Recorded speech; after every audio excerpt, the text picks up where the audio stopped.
Hello दोस्तों, आप सभी लोग का एग्जाम हार्ट स्पॉट अकेडमी में स्वागत है। हम इस वीडियो में आर्टिकल 15 के बारे में बात करेंगे, तो प्लीज़ चैनल को लाइक, शेयर एंड सब्सक्राइब करें और बेल आइकन को दबाना ना भूलें। आर्टिकल 15 जो कि भारतीय संविधान के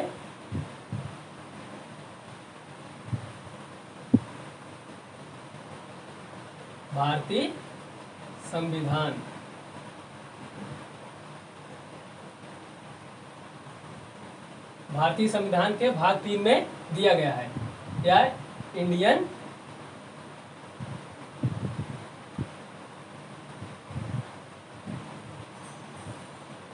कॉन्स्टिट्यूशन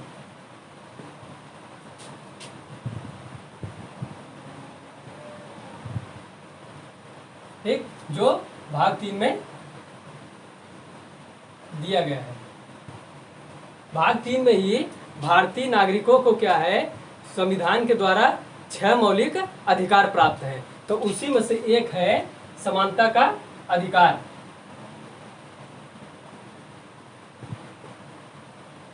समानता का अधिकार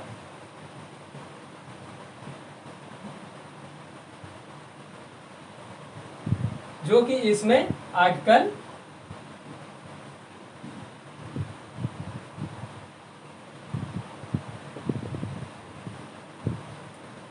14 से आर्टिकल 18 तक दिया गया है। ठीक, तो आर्टिकल हम 15 के बारे में बात करते हैं। आर्टिकल 15 या हिंदी में इसको अनुच्छेद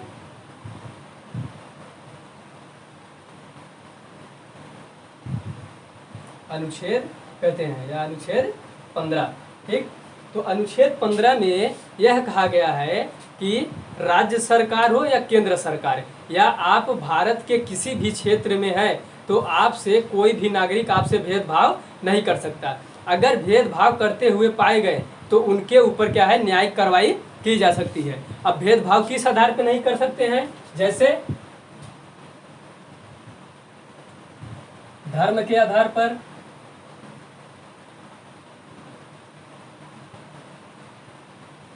दूसरा जाति के आधार पर, वंश के आधार पर,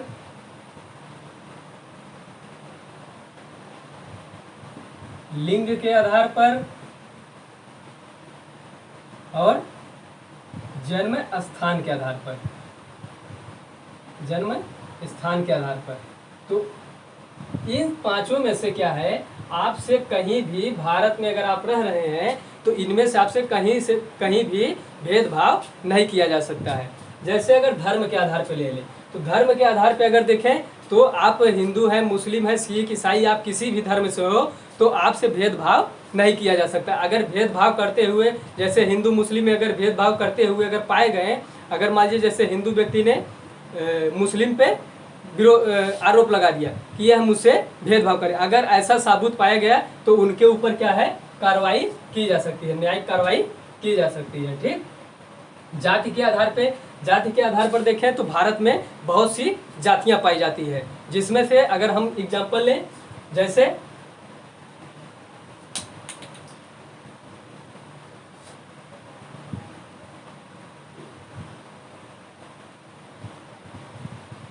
अगर एग्जांपल ले, जैसे मान लीजिए ब्राह्मण, अगर ब्राह्मण जाति का है और एक निम्न जाति का है, निम्न जाति में कोई भी हो सकता है। ठीक, अगर हम इसमें से देखें तो यह क्या है, यह उच्च वर्ग का होता है और यह है निम्न वर्ग का। जब यह उच्च वर्ग का है तो इसमें जैसे अगर देखें तो यह क्या है, उच्च वर्ग अपने आप को बहुत श्रेष्ठ मानता है, और निम्न जाति, या मान लीजिए इसका एग्जांपल ले लें जैसे हरिजन, तो इसको बहुत ही छुआछूत के भाव से देखते हैं। तो अगर यह ब्राह्मण, ये हरिजन व्यक्ति जो है, अगर ब्राह्मण के ऊपर यह जाके आरोप लगा दे या केस कर दे, तो अगर ऐसा साबुत सही पाया जाता है तो उनके ऊपर क्या है, कि ब्राह्मण के ऊपर न्यायिक कार्रवाई की जा सकती है। ठीक, तो ऐसा भेदभाव का हमारे संविधान में क्या है, मनाही करता है। आर्टिकल 15 के तहत क्या है, मनाही करता है कि इस आर्टिकल के तहत भेदभाव किसी से भी नहीं किया जा सकता है। वंश के आधार पर अगर देखें तो वंश में क्या है, वंश के आधार पे। जैसे आप पहले अगर काल में देखें, प्राचीन काल में ही देखें, ठीक, तो इसमें जैसे मान लीजिए कि मौर्य वंश और गुप्त वंश। अगर मान लीजिए प्रेजेंट टाइम में क्या है, मौर्य वंश का एक व्यक्ति है और एक गुप्त वंश का व्यक्ति है, तो जैसे यह क्या वंश तो चलती रहती है आदमी। तो अगर हम देखें, अगर ऐसे व्यक्ति दो पाए जाते हैं, जैसे मान लीजिए ये आपस में दोनों मिल गए, अगर मिलते हैं ये आपस में वंश को लेकर भेदभाव कहेंगे, अगर इनसे कोई भेदभाव किया जाता है तो यह इनके ऊपर भी कार्रवाई की जा सकती है। भेदभाव की मनाही करता है कि इनसे ऐसा ना किया जाए। अगर लिंग पे आधार पे अगर देखें तो लिंग के आधार पे क्या है, जैसे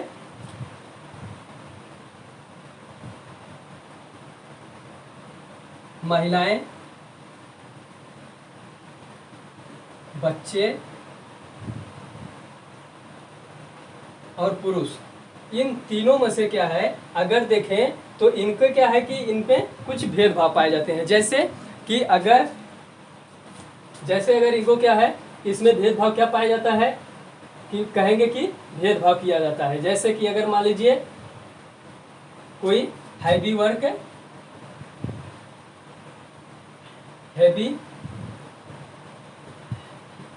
में लगा दिया जाए, तो क्या है कि अगर कहीं पे कठिन है या तो वैसे जगह है तो बच्चे और महिलाओं को नहीं लगाया जाता है। क्यों? क्योंकि अगर हैवी वर्क होता है, अगर कठिन कार्य है, तो उसके लिए पुरुष करने में सक्षम होता है, महिलाएं सक्षम नहीं होती हैं। तो इसलिए क्या है कि यह क्या है, अपवाद है, तो इनके लिए क्या है, यह कार्य नहीं किया जा सकता। और क्या है, अगर मान लीजिए सेना में, सेना या आर्मी, इंग्लिश में आर्मी, अगर यह आर्मी में पाए जाते हैं, तो जैसे अगर देखिए कि पुरुषों को ही आर्मी में लगाया जाता है और महिलाओं को नहीं लगाया जाता है। तो सेना पे बॉर्डर पे क्या होता है कि पुरुष ही लड़ाई करने के लिए जाता है, महिलाएं ज़्यादा कम जाती हैं, वह बहुत ही वो बॉर्डर पे लड़ाई करने के लिए नहीं जाती है। तो इसीलिए क्या है, सिर्फ पुरुषों को ही सेना में भर्ती किया जाता है ज़्यादातर। और क्या होता है कि इसमें कुछ अगर हम देख सकते हैं, ये तो मनाही करता। और क्या है, एक जन्म स्थान पे अगर देखें, जन्म स्थान में क्या होता है कि अगर जैसे मान लीजिए कि एक राज्य से दूसरे राज्य में जा रहे हैं, मान लीजिए महाराष्ट्र में,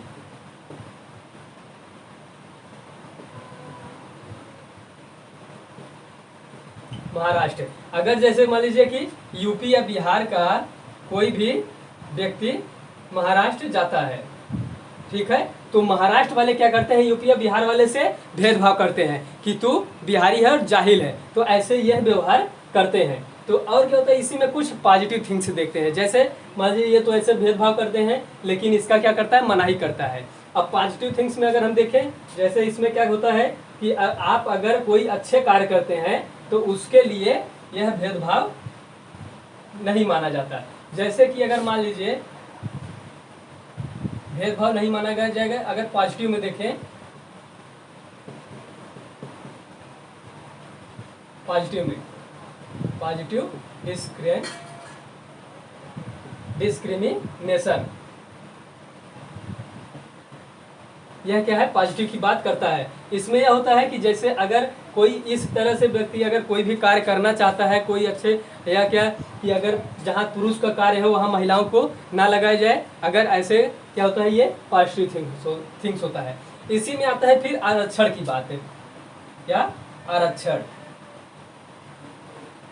आरक्षण को अगर हम लेके देखें तो भारत में क्या है, बहुत से लोगों को आरक्षण प्राप्त है। जैसे होता है कि अगर उच्च वर्ग वाले को आरक्षण नहीं मिलता है और निम्न वर्ग वालों को मिलता है। जैसे अगर मान लीजिए पिछड़े वर्ग को, पिछड़ा वर्ग कैसे होना चाहिए, यह क्या है, जाति को लेकर पिछड़ा वर्ग नहीं, इसमें यह देखा जाता है कि उसकी आर्थिक स्थिति कैसी है, आर्थिक स्थिति और सामाजिक स्थिति कैसी है।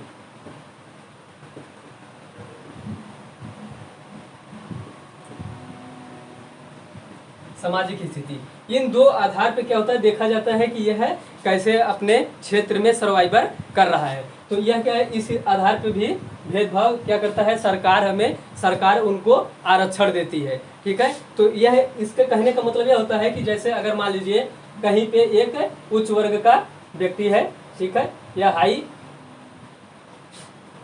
मान लीजिए एक उच्च वर्ग का व्यक्ति, उसके घर में सभी लोग जॉब कर रहे हैं, ठीक है, नौकरी कर रहे हैं। तो वह अगर उच्च वर्ग के व्यक्ति नौकरी कर रहे हैं, मान लीजिए वो क्या है, उसके घर में सभी लोग नौकरी कर रहे हैं, वो लगभग इतनी ऊंचाई तक पहुंच गए। ठीक, अगर मान लीजिए इसी में निम्न वर्ग को देखें, निम्न वर्ग या पिछड़े वर्ग को देखें, तो इसमें क्या होता है, यह मान लीजिए इसके घर में कोई नौकरी, ये यहीं पे था और यहीं पे रह गया, तो सरकार इसीलिए आरक्षण देती है ताकि इनको भी क्या कहता है कि तुम आगे अगर बढ़ रहे हो, क्या करो, आगे जाओ, लेकिन क्या है, इनको भी क्या करो, साथ में लेके चलो ताकि समाज में इनको कुछ समानता मिल सके।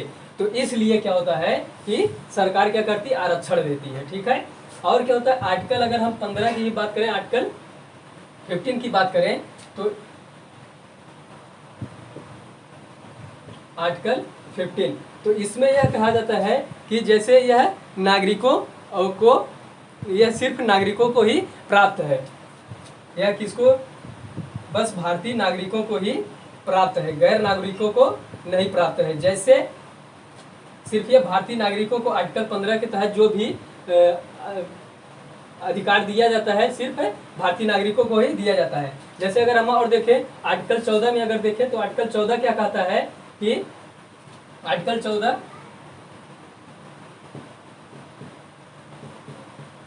यह कहता है कि भारत में अगर रह रहे सभी भी व्यक्ति, सभी नागरिकों को क्या है, समानता का अधिकार है, वह चाहे गैर नागरिक हो या गैर नागरिक हो या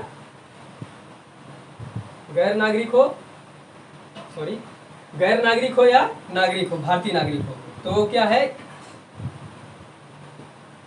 वो दोनों की बात करता है। लेकिन यह क्या है, आर्टिकल 15 सिर्फ भारतीय नागरिकों को ही यह अधिकार प्राप्त है। ठीक, और इसी में क्या होता है, आर्टिकल 15 को अगर हम देखें तो इसमें एक चीज और होता है, जैसे कि अगर मान लीजिए भारत सरकार ने क्या किया, तो इसमें यह देखा जाता है कि आरक्षण के माध्यम से आर्टिकल 15 में ही,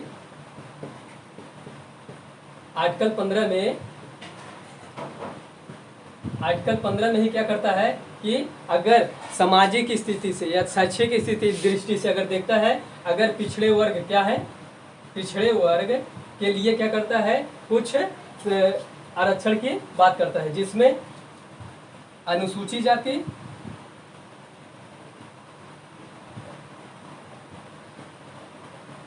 अनुसूचित जाति और अनुसूचित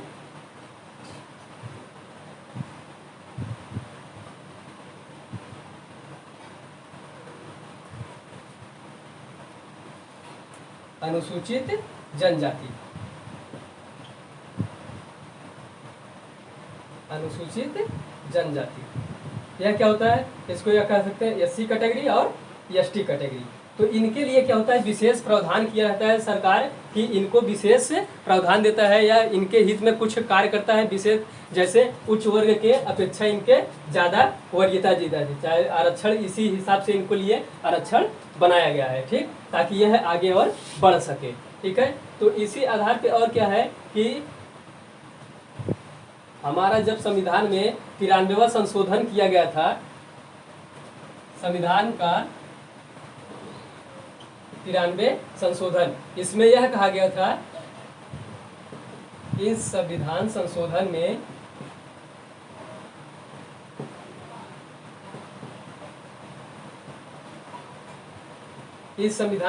यह कहा गया था कि जो कि 2006 में हुआ था। तो यह क्या कहता है कि अगर कोई भी व्यक्ति, अगर इसके लिए यह प्रावधान किया गया जो कि आर्टिकल 15 में 15 सब क्लॉज है या 5 कहते थे, सब क्लॉज 5 में, तो इसके संशोधन करके इसको क्या किया गया, ऐड किया गया। तो इसी में क्या किया, विशेष प्रावधान किया गया। तो कहता है कि चाहे वह सरकारी संस्था हो या निजी संस्था हो, तो उसमें क्या करता है कि आरक्षण की बात करता है, चाहे वह शिक्षा के मामले में, चाहे वह सरकारी संस्था हो या निजी संस्था हो, ठीक, चाहे वह निजी संस्था हो। तो यह क्या करता है, आरक्षण की बात करता है। इसके मतलब या तो जो पिछड़े वर्ग या SC/ST कैटेगरी के लिए आरक्षण की बात करता है, इनके लिए प्रावधान किया गया, तो इसलिए इसको जोड़ा गया। और क्या होता है, ये इस तरह से संविधान में क्या है। फिर इसी तरह से इसको खत्म करने के लिए क्या है,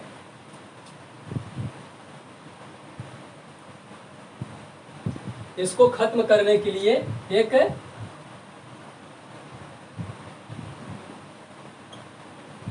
अशोक कुमार ठाकुर, अशोक कुमार ठाकुर जो कि भारत संघ से जुड़े हुए थे। किससे, भारत संघ, भारत संघ थे जो कि 2008 में कहते हैं इस जो यह प्रावधान इसमें यह जोड़ा, ये संविधान संशोधन करके जोड़ा गया है, इसको रद्द कर दिया जाए। क्या कर दिया जाए, रद्द कर दिया जाए या इससे हटा दिया जाए। तो यह इस तरह से आर्टिकल 15 के बारे में इतना बताएं। और क्या होता है कि इसके कुछ अपवाद हैं। अपवाद जैसे क्या है,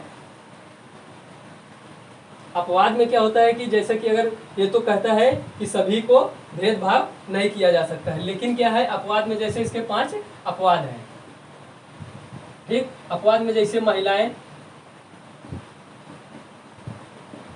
को कहीं वैसे कार्य के लिए नहीं लगाया जाता है। और क्या होता है, जैसे बच्चों को नहीं लगाया जाता है।